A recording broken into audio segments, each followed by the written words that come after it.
இட்லி எப்பா இட்லி போட்ட சமான எவ்வளவு பெரிய பூகம் வந்தாலும் சரிடா நீ ஒரு ஆள் எஸ்கேப் ஆயிருப்பா. வெல்கம் டு ஐராக்ஷன் சேனல். எங்களோட வீடியோஸ் உங்களுக்கு பிடிச்சிருந்ததுன்னா லைக் பண்ணுங்க, கமெண்ட் பண்ணுங்க, ஷேர் பண்ணுங்க, மறக்காம சப்ஸ்கிரைப் பண்ணுங்க. ஓகே, இப்போ என்ன வீடியோ பார்க்க போறோம்னா எம்டிஎன் சேனல் தான் பார்க்க போறோம். ரீசெண்டாக போட்டு வீடியோ தான் பார்க்கலாம். ஓகே. அசையாத மரம் ஒன்று உயிந்தது கீழே. ஓ, இவங்க ரெண்டு பேருமா?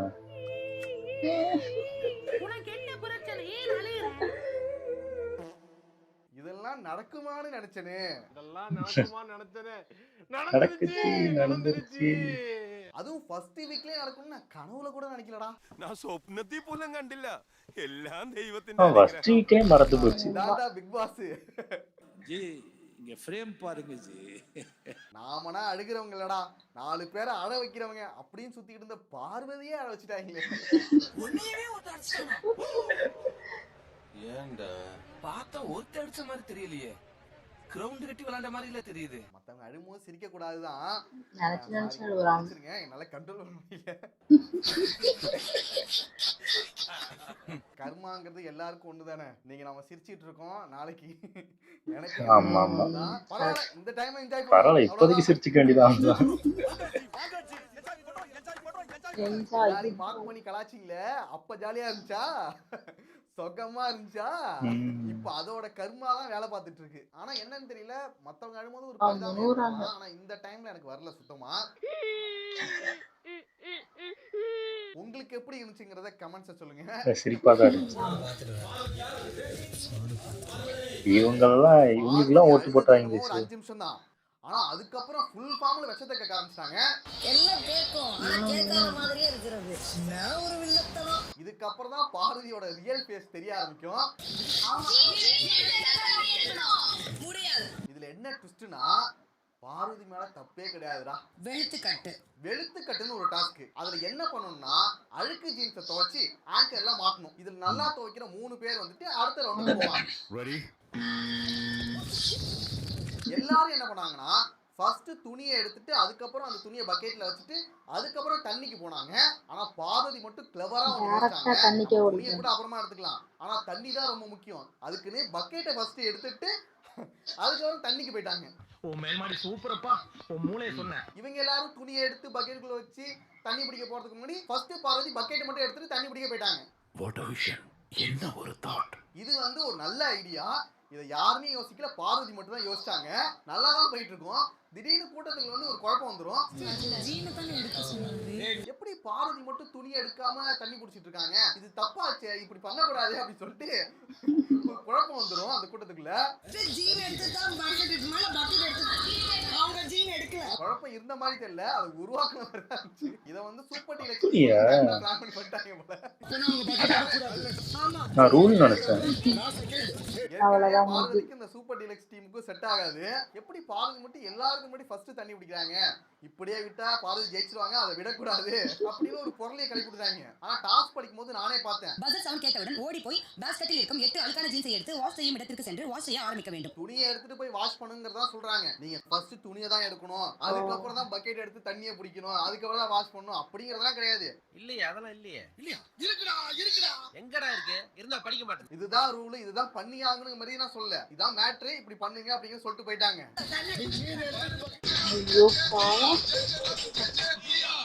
அதுக்கப்புறம் எல்லாரும் பார்வதி பக்கெட் நவுத்தி விட்ட பிறகு கெமிக்கும் பார்வதிக்கும் ஒரு தள்ளுமுள் ஏற்பட்டுச்சு.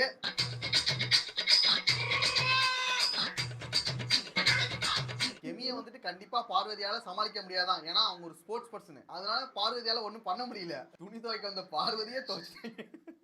பண்றதெல்லாம் பண்ணிட்டு தெளிவா தள்ளி விட்டுட்டு இந்த அப்படி அடியெல்லாம் கொடுத்துட்டு, ஆனா எப்படி அது கேட்க தோணுது. இது பார்வதிக்கு நடந்த ஒரு சதிதான், ஆனா பார்வதிக்கு நடந்தது சரிதான். பார்வதி இப்படி அழுதுட்டு இருக்க பார்க்கும்போது நமக்கே கஷ்டமா இருக்கு. ஆனா அவரோட கூட்டாளியான திவாகர் வந்துட்டு ஜாலியா சிரிச்சிட்டு இருக்காரு. அப்படியே அவர் சிரிச்சிட்டு இருப்பாரு, அங்கிருந்து ஜூம் வருவாங்க. செம்மையா எடுத்துருக்காங்க. இது செம்மையா இருக்குது. இந்த பார்வதி ரொம்ப காண்டாயிட்டு இருக்காங்க. அவங்க அதுக்கான இன்னொரு காரணம் வந்து திவாகர் ஜாலியாக சிரிச்சிட்டு இருக்கான்னு நினைக்கிறேன். நான் கூட்டாளியா இருந்துட்டு ஒரு தோல் கொடுத்தீங்கன்னு பார்த்தா அங்க சிரிச்சு ஜாலியா இருந்துட்டு இருக்கு. அதுக்கப்புறம் ஆறுதல் சொல்ல வருவாரு. இவ்வளவு நேரம் சந்தோஷமா சிரிச்சு பேசிட்டு இருந்தா என்ன பார்த்தோன்னா சோக மியூசிக் வாசிக்கிறியா? பார்வதிக்கு இப்படி நடந்ததுமே அவங்க எல்லாரும் மேலேயும் வன்மத்தை கேட்க ஆரம்பிச்சிட்டாங்க. அதுல ஃபர்ஸ்ட் ஆள் ஆதிரை தான். அந்த தண்ணியை தள்ளி விட்டது யாரு? ஆதிரை தானே. சரி, இந்த தண்ணி தான் நமக்கு இல்ல, அவங்க வந்துட்டு ஆல்ரெடி துவைச்சு வச்சுட்டு ஒரு அழுக்கு தனியா இருக்கு, அதை வச்சு ஏதாவது மேட்ச் பண்ணாங்க, அந்த பக்கம் போயிட்டாங்க. அதை பார்த்து ஆதிரை என்ன பண்ணிட்டாங்க, அவங்கள்ட்ட இந்த தண்ணியை வந்துட்டு கீழே குடிச்சு போயிட்டாங்க. ஆதிரையே அவங்க தண்ணியை தள்ளி விட்டாங்கல்ல. வா, இது வந்து ஒரு ஸ்ட்ராட்டஜி தான். ஏன்னா இந்த தண்ணி யூஸ் பண்ணி அவங்க ஏதாவது மேட்ச் பண்ணுவாங்களான்னு ஒரு ஸ்ட்ராட்டஜில பண்ணிட்டாங்க. அதை பார்த்துட்டு பார்வதியால ஏத்துக்கவே முடியல. அது என்னோட கேம், என்னோட வே ஆஃப் கேம் அது. அதான் அது சொன்னாலே நீங்க ரியாக்ட் ஆனீங்கல்ல, சூப்பர். இது வந்து ஒரு நல்ல ஸ்ட்ராட்டஜி தான். அவங்க எப்படி ஸ்மார்ட்டா ஒரு விஷயம் பண்ணாங்களோ அது போல இவங்க ஒரு விஷயம் பண்றாங்க. அதுக்கு உடனே என்னென்னமோ குழம்பிட்டு இருக்காங்க. நீயா இருந்தாலும் அப்படிதான் பாரு பண்ணிருப்ப. No, I would have not. Okay, but that's your sportsman. இதே போல பார்வதியா இருந்தா பண்ணிருக்க மாட்டாங்களாம். இதை வேணா உங்க டோலர்களான திவாகர் அப்புறம் கலையரசு இருக்காங்களா அவங்க கிட்ட சொல்லுங்க, நம்புவாங்க. மத்தவங்க யாரும் நம்ப மாட்டாங்க. பார்வதி வந்துட்டு மத்தவங்கள பாம்பு விஷம் அப்படின்னா சொல்லுவாங்க. ஆனா உண்மையான விஷயமே பார்வதி தான். அது போக போக தெரியும் நினைக்கிறேன். உனக்கு எனக்கு பாம்பு தீண்டியே தீரும். அடுத்து பிரவீன் காந்தியிடம் விஷத்தை கக்கிய பார்வதி. மிக சக்தி ஆமா, இது ஏன் உங்களுக்கு அதே மாதிரி பிரவீன் காந்தி வந்து ஒரு ஸ்டோரி சொல்ல ஆரம்பிச்சாரு. ஒருத்தவங்க ஒரு ஸ்டோரி சொல்றாங்கன்னா ஒரு 5 நிமிஷம் கேட்டு போர் அடிக்கலாம், இல்ல ஒரு 2 நிமிஷம் கேட்டு போர் அடிக்கலாம். சொல்லிருப்பாரு, அதுக்குள்ளே ஸ்டாப் பண்றாங்க பார்வதியை. வாண்டடா பண்றாங்க. அவர் இப்பதான் டைட்டில் கார்டே போட்டிருக்காரு, உடனே ஸ்டாப் பண்றாங்க. கொஞ்ச நேரம் கேட்டுட்டு நீங்க வேண்டாம் ப்ளீஸ், என்ன கைட் பண்ணாதீங்க. எனக்கு உண்மையாவே பிரவீன் காந்தியோட ஸ்டோரி ரொம்ப பிடிச்சது. ஏன்னா மத்தவங்க ஸ்டோரினா அவங்களோட ஸ்டோரி தான் சொல்லுவாங்க. ஆனா இவர் எல்லாருக்குமான ஒரு ஸ்டோரியா சொன்னாரு. நான் இப்படி இருந்துட்டேன், ஆனா நீங்களும் அப்படி இருக்க கூடாதுங்கிற மாதிரி சொன்னாரு. அது நல்லா இருந்துச்சு உண்மையாவே. ஆனா பார்வதி பொறுத்த வரைக்கும் திவாகர் கதை சொல்லும் போது தான் என்ஜாய் பண்ணி கேட்டாங்க. திவாகர் வந்துட்டு தற்பெருமை தான் பேசிட்டு இருந்தாரு. அது எங்களுக்கு பிடிச்சது, ரசிச்சு என்ஜாய் பண்ணி ஜாலியா கேட்டுட்டு இருந்தாங்க. என்னோட இன்டர்வியூ 500 சேனல்ஸ் விடாம எல்லாமே ஹிட்னே. பிரவீன் காந்தி ஸ்டோரி சொல்லும் போதும் கலையரசன் ஸ்டோரி சொல்லும் போதும் அவங்களோட ஃபேஸ் ரியாக்ஷன் எப்படி இருந்துச்சுங்கிறத நீங்க பார்த்தாலே தெரியும் உங்களுக்கு. பிரவீன் காந்தியை ட்ரிகர் பண்ற மாதிரி தான் பார்வதி பண்ணிட்டு இருந்தாங்க. அந்த காலாட்டுறது, அந்த ரியாக்ஷன். ஆமா, வேறீனே வாண்டடா ரியாக்ஷன் வந்துட்டு கலையரசன்ல இருக்கான்னு கேட்டா இல்ல.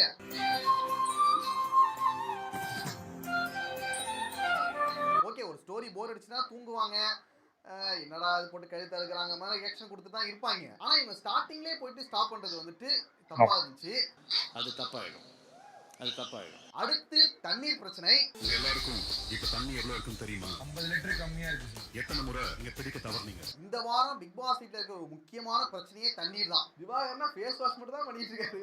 குளிக்கிறாரா? அவர் எங்க ஸ்விம்மிங் பூல்ல இருந்து தண்ணி எடுத்துறாரு? எல்லாருக்குமே ரொம்ப முக்கியமா இருக்கு. அத எதுவுமே கேட்க மாட்டேங்கிறாங்க. ஒரு கேரே இல்ல. வாட்டர் இன்சார்ஜா கமுரிதினும் சபரி இருக்காங்க. அதான் சொல்றேன், சாட்டர்டே கேட்கணும்ங்கவே வச்சிருக்காங்க. ஒரு ஆள் வெளியில நின்னு பாத்துக்கிட்டு இருக்கணும், அதையும் பாத்துக்க மாட்டாங்க. அப்பவே 2 டைம் போயிடுச்சு. இது மாதிரி பல இடங்கள்ல 2 பேருமே கேர்லெஸ்ஸா இருந்துட்டாங்க. அவங்க மட்டும் கிடையாது, இருக்கிற ஹவுஸ் எல்லாருமே தான் தப்புறாங்க. இந்த வீட்ல தண்ணி இல்லங்கற கவலை கொஞ்சம் அவங்க அசல்ட்டா சொல்றாங்க மத்தவங்க. இவங்க 2 பேரும் வாங்கிருக்காங்களே, அதை இவங்க வந்து சரியா பண்ணிருக்கணும். சரி, இப்படி ஒரு தப்பு நடந்துச்சு, இதுக்கப்புறம் அப்படி பண்ண வேணாம் அப்படின்னு சொல்லிட்டு சாரி கேட்டுட்டு போயிடலாம். ஆனா அதை ஜஸ்டிஃபை பண்ற மாதிரியே கமுருதீன் பேசிட்டு இருப்பாரு. வேலை நானும் பண்ணிருக்க மச்சான். நான் பார்த்த வரைக்கும் நீங்க அங்க இல்ல கமுருதீன். வேலையே பண்ணா நீங்க சொல்ல முடியாது. நானும் பல இடங்கள்ல பாக்குறேன், கமுருதீன் வந்து எங்க போறாருங்கிறே தெரிய மாட்டேங்குது. இதை இவங்களுக்கு புரிய வைக்கிறதுக்காக ஒரு குறும்படம் போட வேண்டியதாயிடுச்சு. ஆனா கடைசியா ஒரு பிளான் பண்ணிட்டாங்க. என்னன்னா நைட்ல மட்டும் டேப்புக்கு கீழே படுத்துடலாம், அந்த தண்ணி கீழே சொட்டும் போது நம்ம மூஞ்சில அடிக்கும், தெரியுங்கள. இது வந்து ஒரு நல்ல ஐடியா. அதே போல இன்னைக்கு செஞ்சு காமிச்சிட்டாங்க. Super super super. இந்த பிளான் இவங்க பண்ணிட்டு இருக்கும் போது ஒரு ஷாக்கிங்கான விஷயம் நடந்துச்சு. இந்த மாதிரி சபரி தூங்கிட்டு இருக்கும் போது தண்ணி வந்து மூஞ்சில பட்டு மூச்சடிச்சு செத்துறாரு. அப்ப இந்த ஹவுஸ்மேட்ஸ் எல்லாம் எப்படி ரியாக்ட் பண்ணுவாங்கன்னு சொல்லிட்டு சும்மா ஜாலியா பேசிட்டு இருக்காங்க. இதுல நந்தினி எப்படி ரியாக்ட் பண்ணுவாங்கன்னா சிரிச்சுக்கிட்டே இருப்பாங்க அப்படிங்கிற ஒரு விஷயத்த சொல்றாங்க. அவன் என்ன பண்ணுவான்? இது வந்து ஜாலியா காமெடியா போயிட்டு இருந்துச்சு. ஆனா நந்தினி வந்து அதை வந்து ரொம்ப சீரியஸா எடுத்துக்கிட்டாங்க. இது ரொம்ப பிக் பாஸ் கிட்ட பொறுத்த வரைக்கும் இதெல்லாம் ரொம்ப சாதாரண விஷயம். இதெல்லாம் ஒண்ணுமே இல்ல. அதான் சொல்றல, வாண்டடா பயங்கரமானா பண்ணுவாங்க. நிறைய பாத்துருக்கோம், நிறைய பிரச்சனைகள் சண்டைகள் வரும். புள்ளி பண்ணிட்டா சரிங்க. ரொம்ப சின்ன விஷயம் தான், இதுக்காக ஃபீல் பண்ணா ஓகே. சரி அழுகுறாங்கன்னா சரி ஓகேன்னு விட்டுலாம். ஆனா ரொம்ப எக்ஸ்ட்ரீம் லெவல் போய் கத்த ஆரம்பிச்சிட்டாங்க. அதை பார்க்கும்போது ரொம்ப ஷாக்கிங்கா இருந்துச்சு.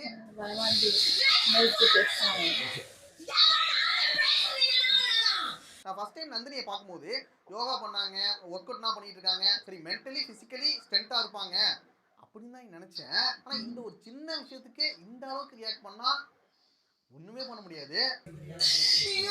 இதை கூட ஃபேஸ் பண்ண முடியலன்னா அப்புறம் வெளியில போய் என்ன ஃபேஸ் பண்ண போறாங்கன்னு தெரியல. ஸ்டார்டிங்ல வந்துட்டு விஜய் சேதுபதி கூட பேசும்போதே அழுதாங்க. அதுக்கப்புறம் ஸ்டோரி சொல்லும் போதே ரொம்ப அழுதுகிட்டே தான் சொன்னாங்க. அப்பவே லைட்டா ஒரு டவுட் வந்துச்சு. சரி அவங்க லைஃப்ல வந்து நிறைய கஷ்டங்களை அனுபவிச்சிருக்காங்க, நிறைய கஷ்டப்பட்டிருக்காங்க, அதனால அதை நினைச்சு ஃபீல் பண்றாங்க அப்படின்னு நினைச்சிட்டு இருந்தேன். ஆனா அவங்க சின்ன சின்ன விஷயத்த கூட ரொம்ப சீரியஸா எடுத்துக்கிட்டு எமோஷனல் ஆகி அழுகுறாங்க. அது வந்து இந்த பிக் பாஸ் வீட்டுக்கு சரியா இருக்காது. இது இதோட முடிஞ்சிருன்னு பார்த்தா இன்னைக்கு நைட்டுமே தொடருது. ஆமா ஆமா, சம்பந்தமே இல்லாம கத்திட்டு இருக்காங்க. வெளியில இவங்க பேசிட்டு இருக்காங்க, உள்ள ஒரே சவுண்டா இருக்கு. என்னடா இவ்வளவு சத்தமா இருக்கு, யாரு கத்திட்டு இருக்கா, என்ன சண்டை? இவங்க வந்து ஃபர்ஸ்ட் வெளியில இருந்தே காமிச்சிட்டு இருக்காங்க, உள்ள என்ன நடக்குதுன்னு காமிக்கல. அதுக்கப்புறம் உள்ள போய் பார்த்தா தெரியுது வழக்கம் போல நந்தினி. நான் கிளம்புறேன். நீங்க எல்லாரும் என்ன சேவ் பண்ணனும்னு நினைச்சீங்கன்னா நான் in front of Vijay Sethupathi சொல்லிட்டு நான் கிளம்புறேன், அவ்வளவுதான். நந்தினியை பொறுத்த வரைக்கும் வெளியில வந்துருவாங்கன்னு நினைச்சேன். ஆனா இவ்வளவு சீக்கிரமா வெளியே வருவாங்க நான் எதிர்பார்க்கவே இல்ல. உங்க இடது பக்கத்துல ஒரு கதவு இருக்கு, அது வழியா பிக் பாஸே ரொம்ப பேசல, கிளம்புங்க. அது அவங்களுக்குமே நல்லது, எல்லாருக்குமே நல்லது. இப்படிதான் ஒருத்தங்க ஒரு டிரான்ஸ்ஜெண்டரும் இதே மாதிரி தான் அனுப்பிட்டாங்க. ரொம்ப சீக்கிரமா வெளியில போயிட்டாங்களே அப்படிங்கிற ஒரு விஷயம் தான் தோணுச்சு. ரியாலிட்டி இல்ல பிக் பாஸ், அதனால நான் கிளம்புறேன். என்னுடைய அன்பு உண்மையான அன்பு, ஆனா இந்த இடம் வந்து பொய்யா இருக்கு அப்படிங்கிற ரீசனா சொன்னாங்க. நான் ஒரு சில இது என்ன வந்து ரொம்ப டச் பண்ணது, அதனால நான் வந்து இந்த பொய்யான இடத்துல இருக்கிறோம்ல நான் கிளம்புறேன். பொதுவாக பிக் பாஸ் வந்து அவங்க வந்து கன்வின்ஸ் பண்ண ட்ரை பண்ணுவாரு. ஓகே நீங்க போகாதீங்க, ரீசன் கன்வின்ஸே பண்ணல அப்படின்னு நிறைய சொல்லுவாரு. ஆனா இந்த டைம் எதுவுமே சொல்லல. கிளம்பி ஆள் இருக்கு போல இருக்கப்போ எக்ஸ்ட்ரா ஆளு. ஓகே நீங்க வெளியில வந்துருங்க, எப்படியோ ஒருத்தவங்களை எலிமினேட் பண்ண வேண்டியதுதான். அவங்க நல்லபடியா இருக்கட்டும். உள்ளே போக மாட்டாங்கல்ல அதுக்கப்புறம். ஆமா அவ்வளவுதான்.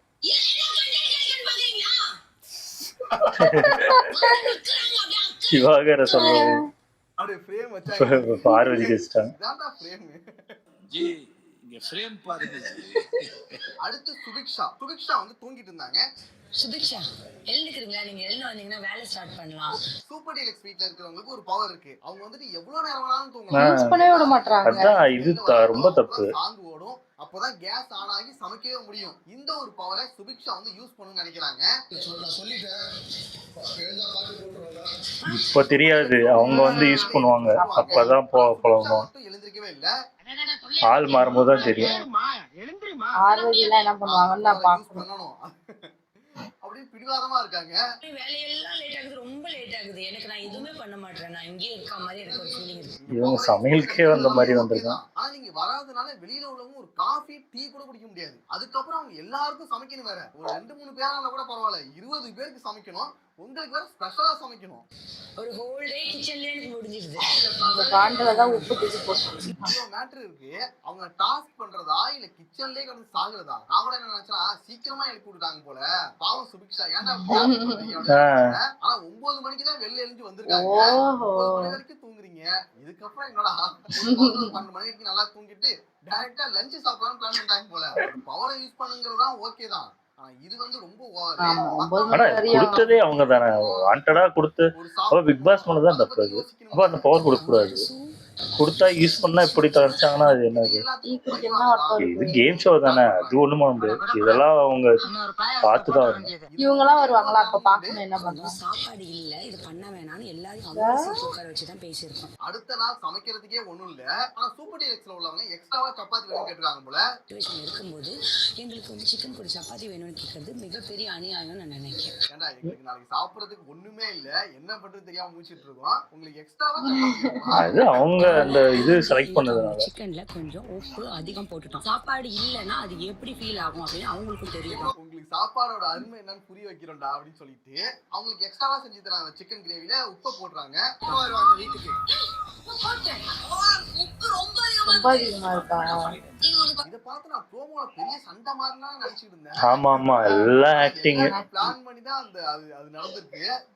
உள்ள வேற சொல்லுங்க. ஆனா இதை பார்க்கும்போது நல்லா இருந்துச்சு, காமெடியா இருந்துச்சு. இந்த இடத்துல வந்து கரியங்காவும் பிரவீனும் செஞ்சது சரியான நானும் இவங்க என்ன இப்படி இது பண்றாங்கன்னு நினைச்சேன். ஆனா வேஸ்ட் பண்ணல, எக்ஸ்ட்ரா தண்ணியை ஊத்தி ஒரு ஜீனிலாம் தொட்டு இதுக்கு எதுக்கு அந்த உப்பு போடணும்? சாப்பிட்டுட்டாங்க. இதெல்லாம் வேணும்டா, இதான்டா கரெக்ட். அடுத்து ஆதிரையின் மனக்குமுறல் வீட்டு தலை டாஸ்க் நடந்துச்சு. ஆதிரை அப்புறம் பிரவீன் இவங்க 3 பேர் லாஸ்ட் ரவுண்டுக்கு வந்தாங்க.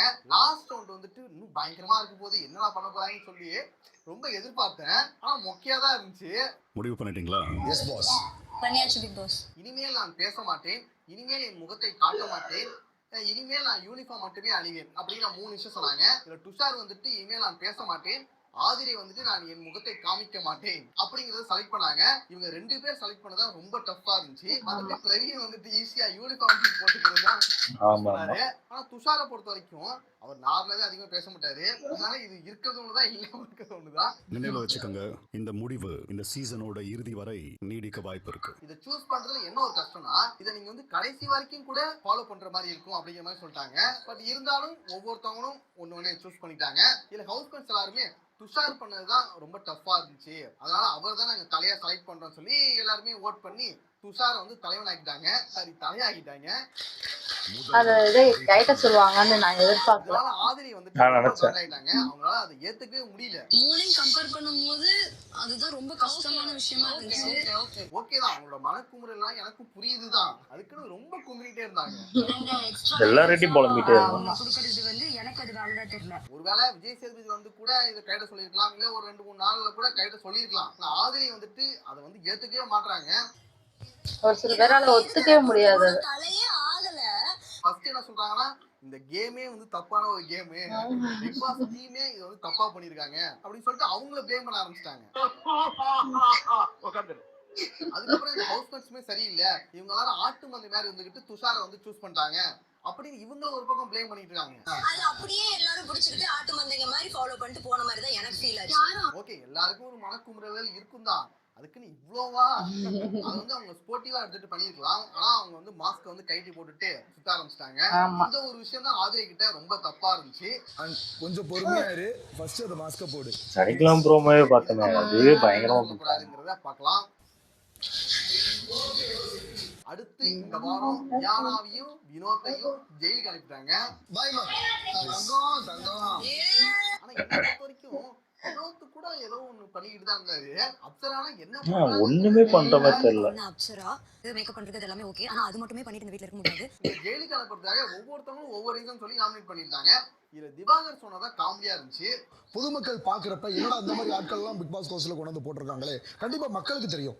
இதெல்லாம் கொஞ்சம் ஓவரா இல்ல, மனசாட்சியே இல்ல. இங்க வெளியில யார ரொம்ப இப்படியே போனார்னா இயற்கைக்கும் செயற்கைக்கும் வித்தியாசம் தெரியாம போகும். இதெல்லாம் திவாகருக்கு தான் கரெக்டா போகுது. பிரவீனுக்காக சொல்றாராம். அது வந்து பாத்தீங்கன்னா ஒரு சீசனுக்கும் அந்த பிக் பாஸ் ஆடிஷனுக்குமே ஒரு கெட்ட பேர் ஆகும். இவர் சொல்றாரு. அடுத்து வினோத் வந்துட்டு துஷார சொல்லுவாரு, இந்த மாதிரி துஷார் வந்துட்டு 1% கூட மட்டும் அதிகமா சுத்திட்டு இருக்காரு, தனியா ஒருத்தர் கூடயே டிராவல் யாருன்னா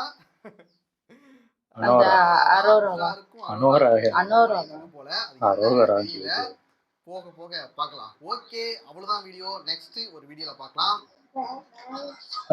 இது போற பார்த்தா அவங்க நந்தினி பண்ணதெல்லாம் வாண்டடா இது பண்றது, அதாவது நான் தான் உலகத்திலேயே நல்லவன், இதெல்லாம் ஓவரான ஒரு டைலாக்கா இருக்கு. அதாவது இவங்களால ஒரு கேம் ஷோலே சர்வை பண்ண முடியும்னா எப்படி ஒரு நார்மல் லைஃப்ல இவங்க சர்வை பண்ண முடியும்? அதாவது எல்லாருக்குமே பிரச்சனை இருக்கு, வாழ்றவன் எல்லாருக்குமே ஏதோ ஒரு பிரச்சனை இருக்கு, யாரையா ஒருத்தங்க இழந்திருப்பாங்க, யாருமே இல்லாம அந்த நிறைய பேர் அதை சொல்லாமே வாழ்ந்துகிட்டு தான் இருக்காங்க. இவங்களுக்கு தான் ஏதோ பெரிய பிரச்சனை இருக்க மாதிரி பில்டப்பா சொல்லிக்கிட்டு இருக்காங்க. ஆனா அது அவங்களுக்கு மேபி ஏதாவது டிப்ரெஷன் இருக்கலாம், எல்லாம் ஓகே தான். ஆனா அது சொன்ன விதம் தான் எனக்கு தப்பா இருந்துச்சு. மத்தபடி அவங்களுக்கு ஏதாவது ப்ராப்ளம் இருக்க கூட வாய்ப்பு இருக்கு. இவ்வளவு டக்குன்னு அனுப்புவாங்க நான் எதிர்பார்க்கவே இல்லை. எதுவும் வாக்குவாதமா இவங்க புரிஞ்சுக்க மாட்டாங்கன்னு நினைக்கிறேன். அதுக்கப்புறம் இங்க உள்ள நடந்ததெல்லாம் புரிய மாட்டேங்குது. பார்வதி யார் அடிச்சாலும் சந்தோஷமா தான் இருக்கு. ஆமா, எனக்கு யாரு வேணாலும் அடிவாங்க, இவங்க அடிவாங்களா அப்படிலாம் கவலையே இல்லை. அடிவாங்க, நீங்களும் அடிவாங்குறீங்களா அடிவாங்க, யாருக்காக கவலையே இல்லை. அதுக்குள்ள பார்வதி என்ன பண்ணுவாங்க, கண்டிப்பா சொல்ல மாட்டாங்க. சொல்றேன்ல, அவங்க அப்படியே உள்டாவா மாத்துவாங்க ஒரு வாரத்துக்கு. அப்ப தெரியும் எனக்கு தெரிஞ்சு. பார்க்கலாம் இது என்ன ஆக போகுது. விஜய் சேதுபதி ஒரு 2-3 பாயிண்ட வச்சு இப்ப கேட்பாங்க. அது என்ன ஆக போகுதுன்னு பார்க்கலாம். ஓகே, எங்க வீடியோஸ் உங்களுக்கு பிடிச்சிருந்தா லைக் பண்ணுங்க, ஷேர் பண்ணுங்க, கமெண்ட் பண்ணுங்க, மறக்காம சப்ஸ்கிரைப் பண்ணுங்க. எல்லாருக்கும்